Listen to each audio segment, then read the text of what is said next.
So good morning. Welcome to the 2021 Nebraska Arts Council Statewide Arts Conference. This is the second day. So if you were here with us yesterday, thank you for coming back today to learn from our fantastic panelists this morning and to hopefully join us this afternoon. So if you are unfamiliar with Nebraska Arts Council and what we do, we are a state agency whose mission is to promote, cultivate, and sustain the arts for the people of Nebraska.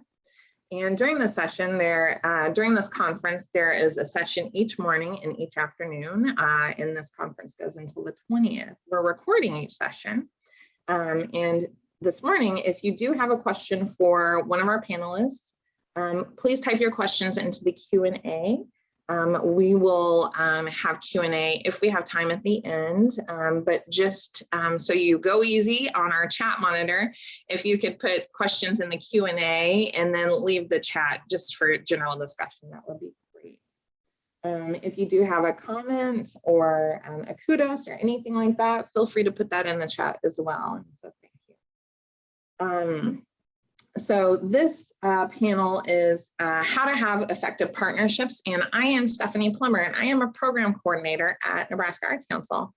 I am a white person with feminine appearance, and I am wearing a white, black, and red shirt, and I have sort of curly, frizzy brown hair. So that is me in an appearance nutshell.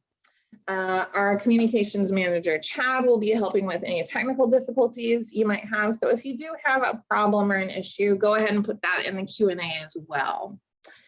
And then our great staff member, Megan Dion, is going to be monitoring chat and Q&A. So those are the helpers we have today.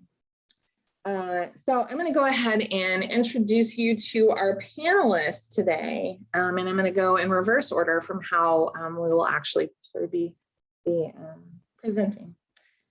So Matt Sehnert was the owner-operator of Sehnert's Bakery and Beer Cafe in McCook, Nebraska, as well as serving as president of the McCook Arts Council. Michael Hollins is the director of community and business engagement for the IXL program at the University of Nebraska Medical Center, and has a wealth of experience in arts and nonprofit administration. To start us off, though, I'd like to introduce Nancy Williams. Nancy's work experiences are diverse, from serving as an agronomist for local farmers and consultants in a Fortune 500 corporation to grassroots organizing and management for nonprofit community organizations. She has put her love of learning and achievement to work. Nancy served in an information technology leadership role for over 14 years with Boys and Girls Clubs of the Midlands and Omaha, most recently as Chief Information Officer, where she led award-winning programs, increased technology integration, and supported improved organizational outcomes. In 2010, Nancy co-founded, then later served as a board member at No More Empty Pots, a nonprofit supporting the development of local food systems through self-sufficiency of people and economic resilience of communities. Nancy began her role as CEO of No More Empty Pots in January 2016. Nancy serves on multiple local, state, and regional boards and advisory committees. With 4 adult children who are all college graduates and pursuing careers, Nancy spends a lot of time sharing her passion for good food, leadership, personal strengths, and exceptional outcomes with diverse audiences. So I'm going to stop sharing this slide so that Nancy can share her presentation with us. And you're muted, Nancy. I don't know if you know. Thank you. Good morning. My name is Nancy Williams. I am a Black woman, middle-aged, with glasses and a prominent gray streak in the middle of my natural hair. I am going to share my presentation now. Let's see. The best way to do this is to share the particular screen first, and then have it go to the presentation. So this morning we're talking about partnerships, and I'm going to talk about how we work with partners and an example of a partner that we've enjoyed a very long and fruitful relationship with. Thank you all for being here this morning. So the way that I usually try to start almost anything is in definition, like what are we really talking about, so that we can all be on the same page and understand what the intention is. So for me, I'd like to define what partnership is, because collaboration is different from partnership. In a collaboration, there is a cooperation with parties, but there's not necessarily a contract to bind you. Like you're deciding to do some work together, but you could, all do it a certain way. You could not do it a certain way. If it works out, great. If it doesn't, that's okay. We're just here to see what happens. But in a partnership, there's more than one party, and you have some specifics around what is the intention, what do we expect from it, what are the outcomes, who's going to do what, which is very, very important in a partnership. Knowing who's going to take on what roles and what the shared outcomes are really important, so that you know what you're driving for. There is a link on the slide that may be shared later, but it talks about collaborations and partnerships, so you can do a deep dive into that if you'd like. And there are lots of different folks and organizations and websites that will delve into that. So some partnership benefits. At No More Empty Pots, we work with a lot of people. We have collaborations and partnerships, because the work that we do in the food system is so vast, and the work that's needed is so deeply intertwined into everything that we do every day, that we can't possibly do all of this work alone. So we lean heavily on others that we have a relationship with in order to get the work that we want to see done, but also support the work that they want to see. So I was talking about the benefits of partnerships, because No More Empty Pots can't do all of this work alone. And we know that others are also trying to accomplish things. So by partnering, by collaborating, we are able to get this done. But the benefits of partnerships is that you also get to learn from each other, where there are multiple leaders in a space that we don't know everything. And we're always in this space of continuous improvement and learning. So it allows us to be able to learn from each other, while we're also co-creating this opportunity for success for all of the other folks that are in this with us. We have the opportunity to pool our resources, so that hopefully we are leveraging these opportunities in order to get something greater. So if I have, $1,500 and I'm working with 3 other people that I trust, and they've got $1,500, together we've got $4,500. But when we take that $4,500 that's been pooled, and then we leverage that to someone else who's maybe looking to do a match of $5,000, now we're at the point where we can almost double, or depending on how we work those resources, maybe triple the opportunity that we have there. The other thing is diverse perspectives. We all bring our lived experiences, and the access to what we've learned so far to each situation and opportunity that we have. And in these cases, when you're partnering and you're able to trust each other, you can let that guard down and allow yourself to be influenced by perspectives of the people that are with you. This image is an image of the Union for Contemporary Art. It is an almost 100-year-old building in North Omaha. It is brick, and there are street lights outside, and there is lighting inside and on the side of the building. So for effective partnerships, the most important thing that I think that we can ask is, why are you here? Because if you're not sure about the intention, then it's likely that you will have distractions, you won't really be present, and you might miss the opportunities that are there because you are not sure. And also, when you are sure about why you're here and you can articulate that, the other people around you can know that and attach to it, but it also allows us to come with a common good intention instead of just trying to get something out of it for ourselves. In our talking about our values and our mission, it allows us to align those so that we all can get what we need from that. It also allows the opportunity for innovation, because the things that are known, we can all say, yes, we agree on those, and those can help set our boundaries and or our foundation. But it also gives us a place to work from so that we can do things that are more creative by being together. And I use the term stacked wins, because if we just get what we came for with the outcomes, that's awesome. But if each of us can do that, and we can do that for all of the people that we're working with, and we can get something more from those opportunities than we expected to get, that also lends to the positive outcome. To me, that is a huge benefit of effective partnerships, because it's not just the things that you expected to get, but it's way more than that. And I pulled this from the Union for Contemporary Art website. There is an image, and it's on their youth engagement page, but it just talks about inspiring young artists and the different funders that are supporting it. But then it also goes to the community partners. And No More Empty Pots is one of the community partners, along with the Big Garden. And they are an arts organization, but they are also using art to grow food, because nature is art.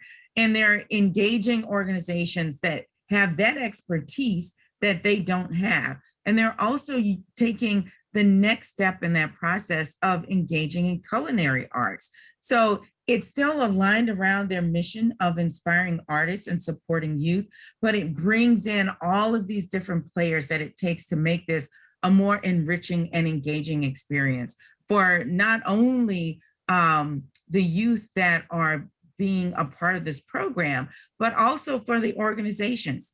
And this is the last slide that I want to share. It's an image of two people. One is an adult, a woman, brown skin with glasses, and her hair is wrapped, and she has on an apron because she's the culinary instructor. And then there is a young girl, she seems to be about 10 or 11 years old. Her hair is pulled back and a curly bun. She has glasses and an apron, and her face is intently focused on measuring the food that's going into a bowl, because they are cooking together. And this is what you see when partnerships come together. You amplify the opportunity, not only for the organization, but also for the people involved. And this kind of engagement has long-term and benefits, not just for the young people, but for the community as well, because this is setting her on a pathway so that she knows how to feed herself and her community, and she knows how to use the resources around her.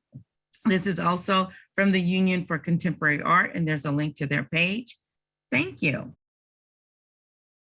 Okay. Well, thank you so much, Nancy. I think that you're always inspiring to hear from, and I think you have that great combination of sort of big thinking and sort of practical application in a way. So it's really good to hear your perspective on this. So we'll go ahead and move on to Matt Sehnert. So let me give a little introduction to him. So Matt is a fourth-generation bakery business owner and community builder in McCook, Nebraska.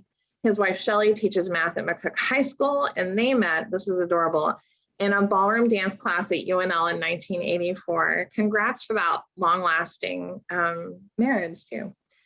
Shelly and Matt have 3 grown children and a grandson who all live in Nebraska. Matt grew up a sports guy in a home that had live music every day. Matt's mother was a music major and made sure there was always an opportunity to experience the arts.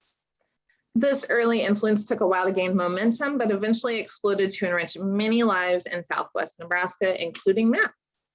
A long career in McCook business and community work have recently been recognized with the Nebraska Governor's Arts Award in 2020, a James Beard America's Classic Award in 2019, and the Nebraska State Vocational Rehabilitation Council Disability Employment and Inclusion Small Business Recognition Award from 2019.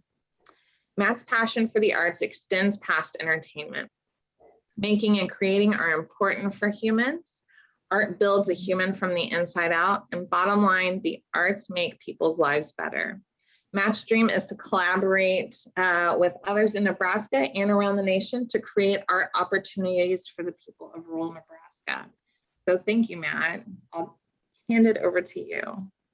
Thank you, Stephanie. Well, I'm a white male, I'll say upper 50s, and I usually dress very casual like I am today. I have a shorts and a t-shirt and a ball cap on. And I'd like to think that I drew the short straw today because I have to follow Nancy, who's such a rock star. And I loved learning from her and can't wait to do that some more in the near future. It's been fun kind of preparing for this because I've been able to think about how we do create collaborations in Southwest Nebraska and how they evolve. And I found that I mainly work with private individuals and businesses, but more and more I'm starting to work with foundations and nonprofits as well. And that's been really fun. Today, I want to talk to you about 4 different points that I think about. 1 is getting involved. 2 is being curious. 3 is thinking big. And the 4th way is finding ways to say yes. So getting involved, it seems like over the years, I've been able to build some trust with people by getting involved with our community and showing that I care. And that's been in a variety of ways, everything from working on committees and boards and volunteering for different events, big and small, coaching Little League, and then also just showing up for people's events and showing that I care about them and also just having fun in our community. And I tell people, don't waste time getting involved with something you're not interested in because it's not helpful and it's not necessary. It's find something that you're interested in or passionate about and then find out more about it. And some people have told me they don't know how to get involved.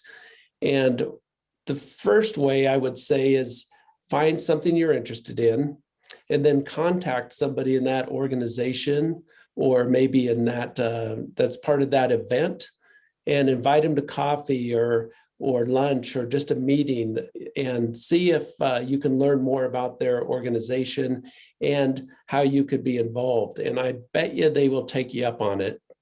And of course, first you start off helping in small ways, but then as you grow, you'll help in bigger ways. So getting involved has helped me build experience and knowledge and wisdom and relationships. And also, I think getting involved helps me build confidence and trust. And first of all, confidence and trust in myself, because I can remember starting on getting involved in our community and being on a committee, and I was lost and a little bit scared and didn't think I was helping. And eventually that confidence builds and you know you can help.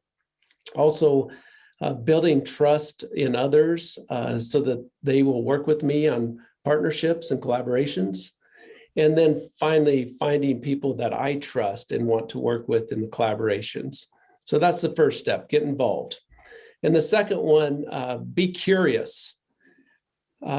You know, a lot of people, it seems you can go through this life journey in a pretty small box, but I've chosen a life where my curiosity opens a lot of doors and experiences.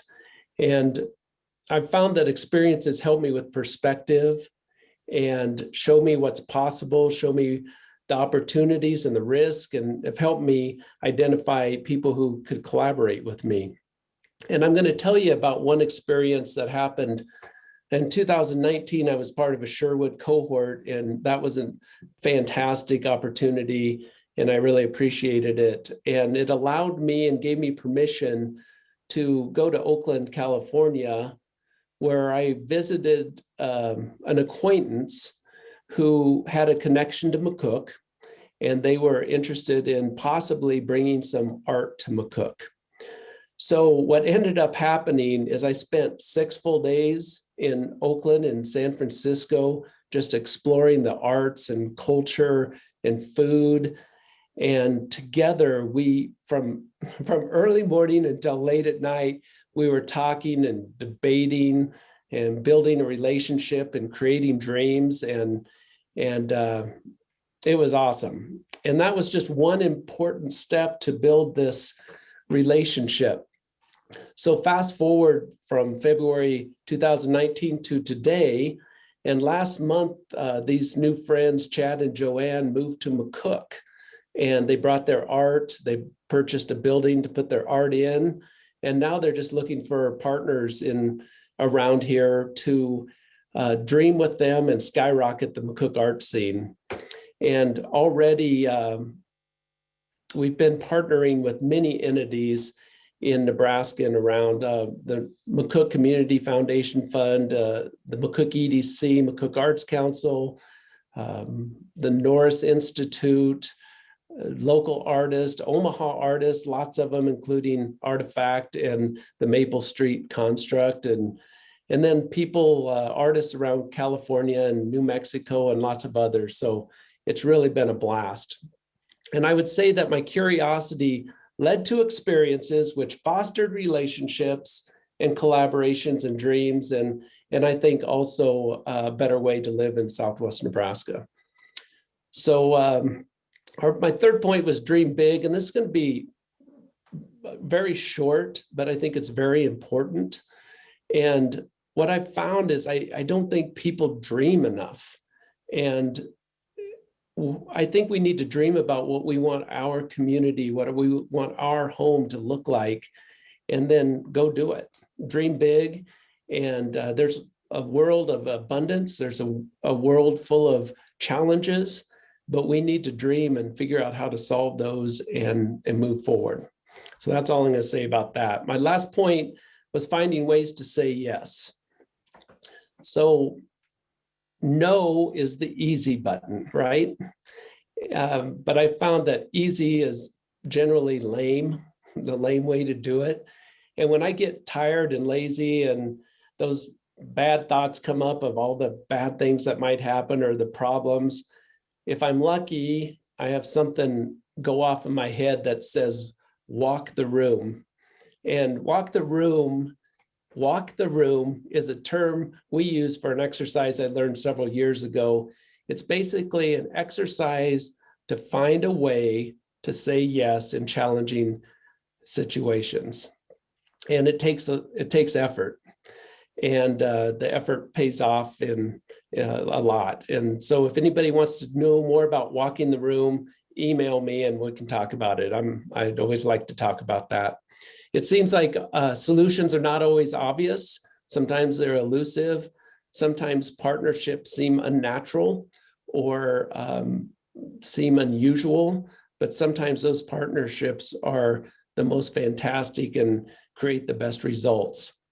So walk the room and find ways to say yes. And I also try to surround myself with those people. I'm not talking about people that agree with me all the time, not that kind of yes person, but rather people that will really work hard to find ways to make it work.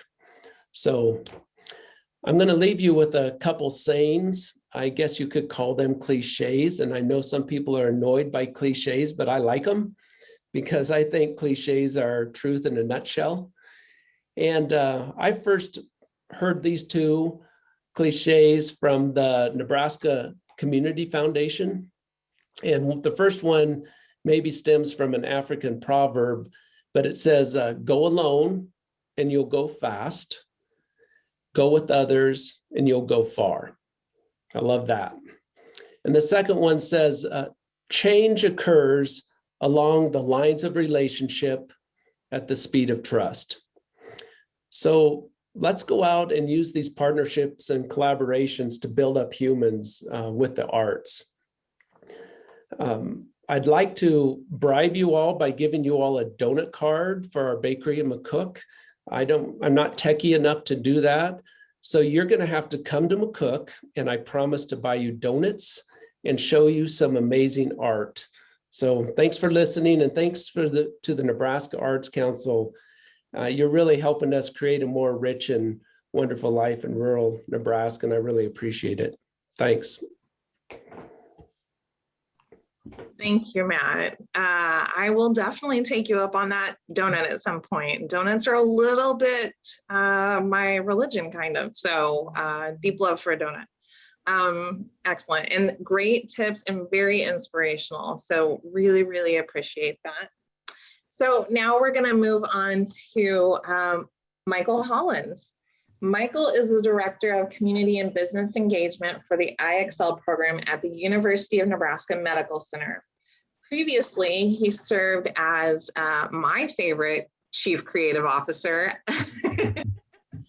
for community and arts organizations at Coneco, Potawatomi Arts, Culture, and Entertainment, or PACE, as it might be known to you.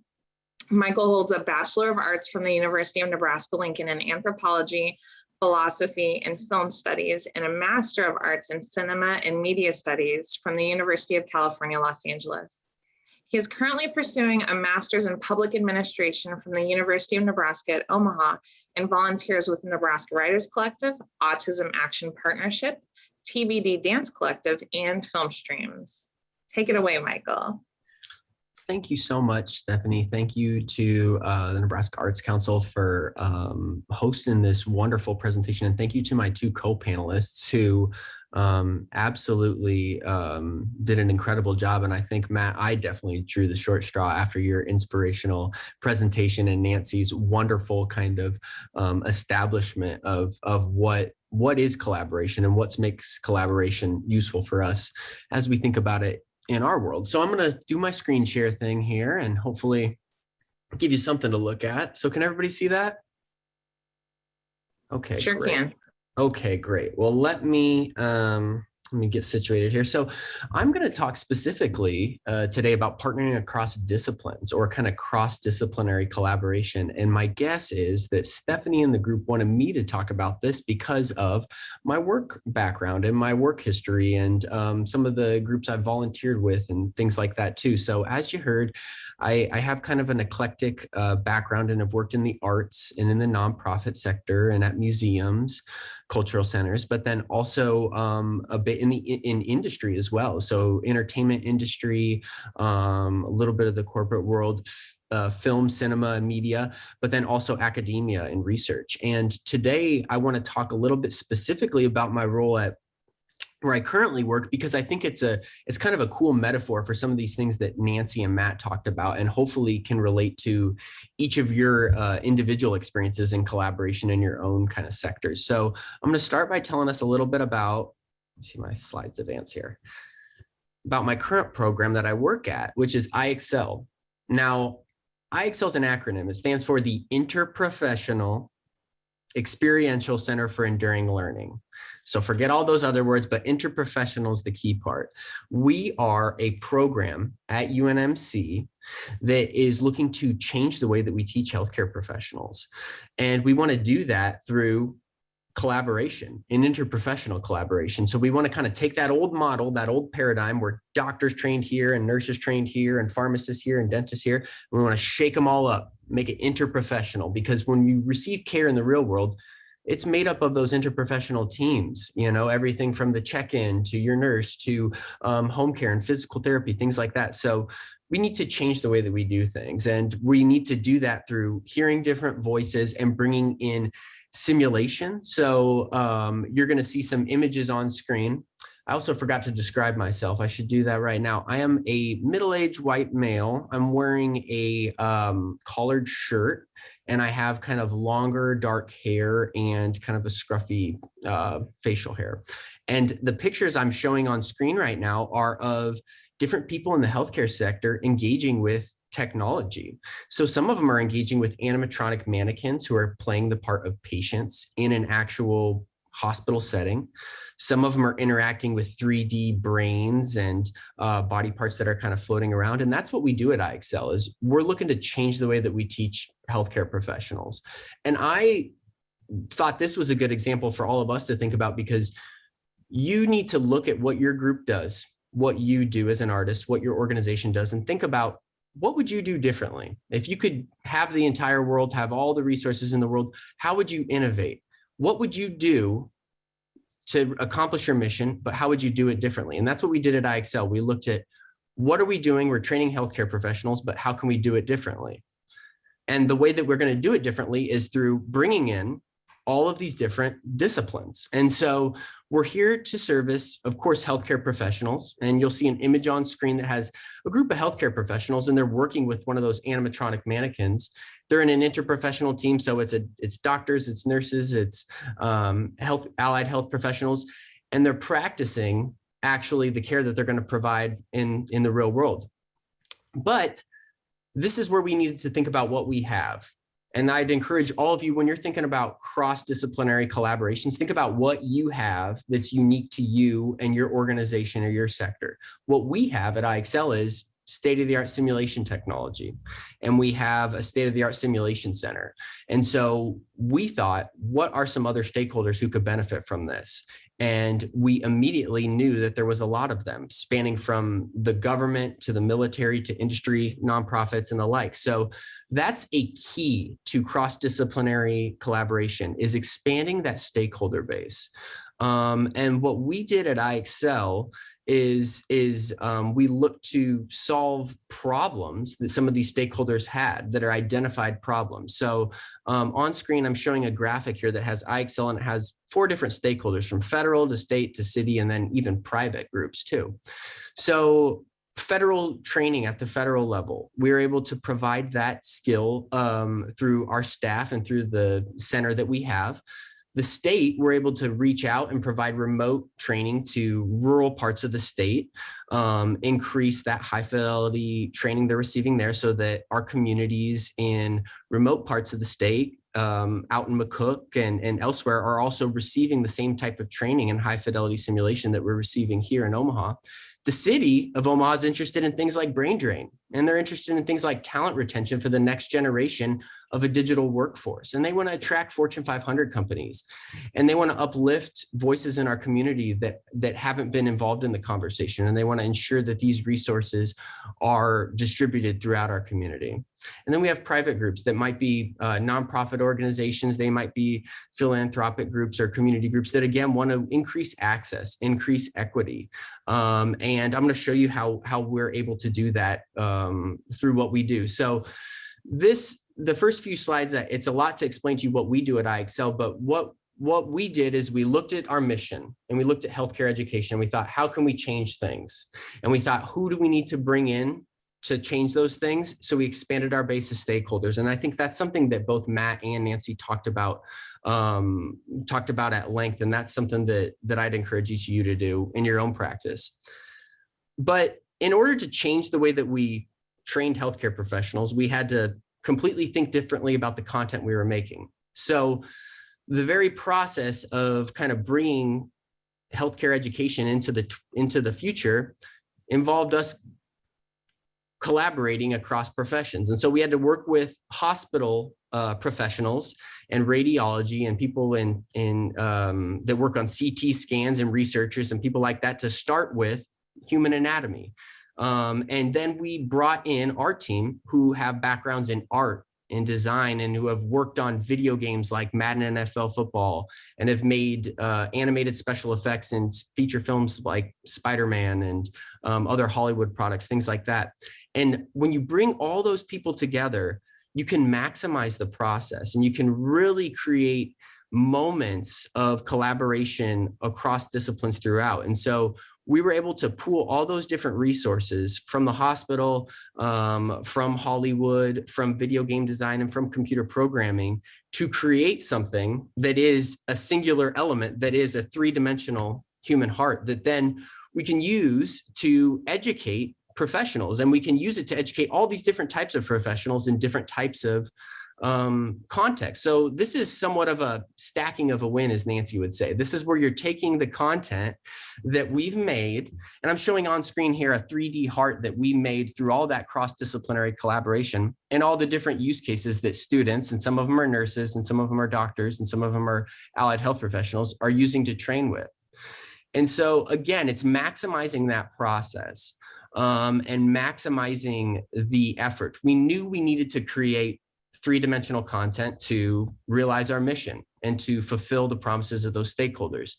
But that very process of creating that 3D heart, we made it an interprofessional collaborative effort. So we worked with the hospital, we worked with the UNO biomechanics department to do 3D printing of that heart. We worked with UNO libraries to do 3D printing and other structures and things like that.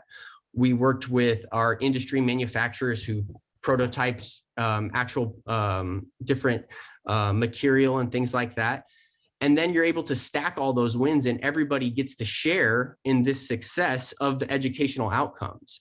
And so that's another really important part of collaboration, is sharing in those successes and bringing people along for the ride. So now everybody, from the CT operator who provided the original scan to the researchers to the medical illustrators that worked along the way, now they all share in these successes of improved training outcomes for healthcare professionals. So that's a really important part of collaboration. And then byproducts come out of it too. And I'm going to speed up here because I got a lot more to share, but this is something that completely was unexpected. And so through all those partnerships that we had with industry and Boston Scientific and Nebraska Medicine and the hospital, they came back to us and said, hey, you involved us in this process of making this 3D anatomical heart for your students to learn. We are deploying a revolutionary new bifurcated heart stent. I'm showing on screen some images of a bifurcated heart chamber. It's really complicated stuff. But when you deploy a stent in the human heart, it's really gonna, they don't succeed all the time. And especially when there's a complication like a bifurcated anatomy in the heart. So our partners knew that we had this capability to visualize things differently because they contributed to our process of making it. So then they pulled us back in. They pulled us in with media and with industry and with Boston Scientific. And we actually got to create a digital prototype that complemented the physical prototypes that ended up in 2 successful heart stent deployments that saved lives and is going to go on to save many, many, many more lives in years to come. So this is another example of playing the long game. And when you pull people into your process and you maximize the collaboration on those couple slides ago I showed you, we knew we needed to make a 3D heart, and we could have gone out and made it and pulled people in. But since we maximized the process and involved all these different stakeholders throughout, they were able to share in our success and get invested in us as a partner.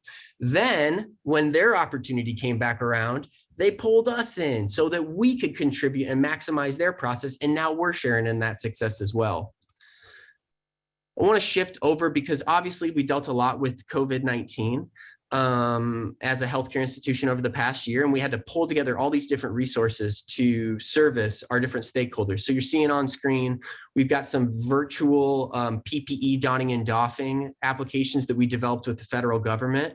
Again, using what we had, our resources, digital content creation, looking at our stakeholders. The federal government needed to deal with a novel new threat. And they had new challenges. They couldn't get together. So we kind of pulled those resources, looked at what they needed to do. So we made virtual versions of that. Likewise, you're seeing a video on screen that's something we created with Omaha Public Schools. They needed to inform their teachers. They needed to inform their school healthcare professionals and their students about COVID-19 swabbing procedures. So we made instructional videos that showed them what they're going to experience from the healthcare professional side and from the student side when they're doing these types of testing. And so again, using what we had and using that network to maximize that. Up top, you're seeing some nasopharyngeal swabbing. Some of you have probably had that done while they've been testing you for COVID over the past year, and it doesn't feel very good. And we had to train our entire state on how to do this process and this procedure. And in that, we found that there's got to be a better way. And so, again, knowing that we all had this same vested interest in a sustainable ongoing solution, we worked with industry partners to create another product, which you're seeing side by side, which is actually made for nasopharyngeal swabbing. So through that iteration process and through involving all those stakeholders, we were able to create something that benefited us as a training and research facility, benefited industry because it's a product they could sell, and benefited the community because we're able to get ourselves healthier. And then likewise, playing the long game. So we had established partnerships with the media and different media outlets, whether it's KMT, TV news, strategic communications at the hospital or at the university, to let them know that, hey, we want to be a partner when you're educating the public on COVID-19. And this was, again, a version of the long game because we had different media hits and things that came throughout the past year. And we created all of this content that you're seeing on screen, which are virtual 3D versions of COVID and vaccine antibodies attacking a COVID virus for healthcare professionals and for training. But again, because the media knew we had this, and because we were playing the long game, and because we involved them throughout this process, they came back to us and pulled us into another project and said, hey, we're doing press conferences this week about vaccine efficacy and about the Delta variant. What do you have? So we generated all this content that we had already created, and we got to use it to stack those wins. So we had been using it for training healthcare professionals on how do we combat COVID, virologists for studying it, vaccine development, things like that. But now we could recontextualize and repackage it and educate the public on why should we stay 6 feet apart? Why are virtual conferences a good thing instead of an in-person conference in 2021? Why might you encourage someone who's hesitant to go and check out the vaccine? So again, we could use these different things in different contexts. And that's something that I do a whole lot. So we've got a lot of work to do here at IXL, as you just saw. We're training the next generation of healthcare professionals, working with government, military, industry, but we've got to get the community involved with this. And we've got to get local businesses seeing, hey, you better invest in this next generation of students here in Omaha and in the state of Nebraska if you want us to stay leaders in this 3D virtual space. So what I do is I work with different partners, AIM Institute, Do Space, Omaha STEM Ecosystem, OPS, all these existing partnerships and nonprofits that do things much better than we do in that sector. And I look at what they have, their resources. They have access, they have students, and I look at what need they have or what problems they have. They need content and they need the next generation of skills, as do the business community here. So we connect them and we combine them and we show them what we do here. And we do 3D content creation workshops like you're seeing here on screen. We do live virtual tours to show them what we do here at the Davis Global Center. We show them that there are careers in healthcare that aren't being a nurse or a doctor or a pharmacist, but you could be a robot technician. Like you see a young man here who's showing a young student about an infant robot that they use for training healthcare professionals. Or you could create that 3D heart that you saw at the beginning. So I take all of these things that we do, I look at those stakeholders that I want to work with, that I know that I'm going to want to collaborate with down the road. And I say, what's their problem? Where's their gap? How can I take what I have, package it up, and fill that gap? And likewise, UNO is another special partner we have.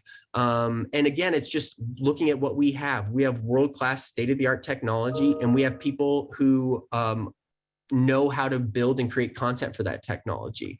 What are some of the stakeholders we have in our community? UNO and the UNO arts scene and theater, broadcast, performance.